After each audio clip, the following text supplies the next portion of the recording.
இறை இயேசுவில் பிரியமானவர்களே, உயிர்த்த இயேசுவின் அமைதி என்றும் நம்மோடு இருக்க அன்போடு வாழ்த்துகிறேன்.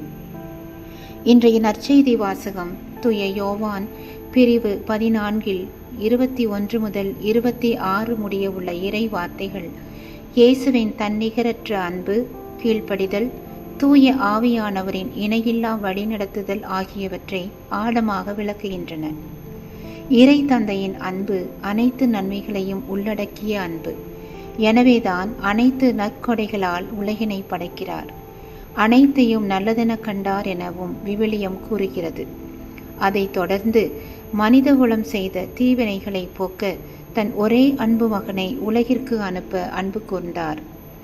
தன் மகன் இயேசுவின் வழியாக தன் அன்பு மக்களை காத்து வரும் இறைவன் அவர் வழியாக தரும் நற்செய்தி தனது அன்பு கட்டளைகளை கடைபிடித்து வாழ்வதாகும். உண்மையான அன்பு வார்த்தைகளில் மட்டும் இல்லாமல் செயலில் வெளிப்பட வேண்டும். கடவுளை நேசிப்பது என்பது அவர் வழியில் வாழ்வதே. இப்படிப்பட்டவர்களை தந்தை நேசிக்கிறார். இயேசுவும் அவர்களுக்கு தம்மை வெளிப்படுத்துவார். எனக்கு அன்பு கூறாதவன் என் வார்த்தையை பின்பற்ற மாட்டான். இதன் மூலம் கீழ்ப்படிதல் இல்லாத வாழ்க்கை கடவுளிடமிருந்து விலகிய வாழ்க்கை என்பதை இயேசு தெளிவாக சொல்கிறார். நாம் இயேசுவுக்கு கீழ்ப்படியும் போது தந்தை இறைவன் நம்மில் அன்பாயிருக்கிறார். மேலும் தூய ஆவியின் தனிப்பெரும் பங்கையும் நமக்கு அளிக்கிறார். தூய ஆவியானவர் நம்மோடு இருந்து நமக்கு அனைத்தையும் கற்பிக்கிறார். தூய ஆவியானவர் நமக்கு போதித்து நம்மை திடப்படுத்துகிறார். கடவுளை நேசிப்பதும் அவருடைய கட்டளைகளை பின்பற்றுவதும் கடவுள் நம்மோடு வாழ்கிறார் என்னும் அவரின் உன்னத உறவினை நமக்கு தருகிறார்.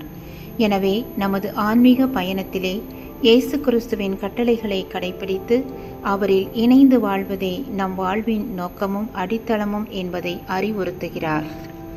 இன்றைய சூழலில் நாம் காட்சி பொருள்களுக்கும் உடனடி உணர்ச்சிகளுக்கும் சமூக ஊடகங்களின் மேலோட்டமான தொடர்புகளுக்கும் மத்தியில் வாழ்கிறோம்.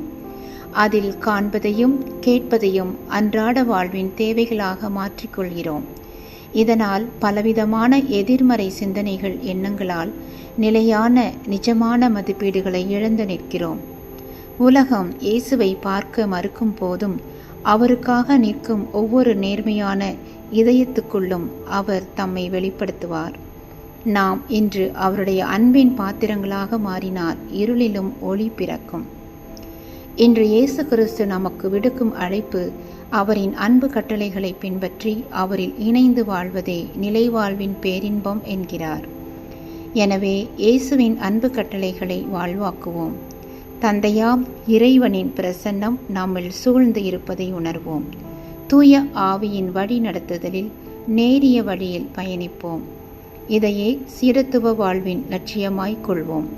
நம் தாயாம் திரு அவை தூய புளோரியன் என்னும் புனிதரை என்று நினைவு கூறுகிறது. அவரின் வாழ்க்கை வரலாற்றை வாசித்து பார்க்கும் போது அவர் இயேசுவின் அன்பு கட்டளைகளை கடைபிடித்து எத்துணை ஆபத்து வந்த போதும் தன் உயிரே போகக்கூடிய சூழல் வந்த போதும் தன்னுடைய விசுவாசத்திலிருந்து அவர் மாறாமல் துணிவுடன் ஆண்டவருக்கு சான்று பகர்ந்தார். நாமும் அவரை போன்று ஆண்டவர் இயேசுவுக்கு துணிவுடன் சான்று பகர்வோம். அதன் வழியாக இறை அருளை நிறைவாய் பெறுவோம்.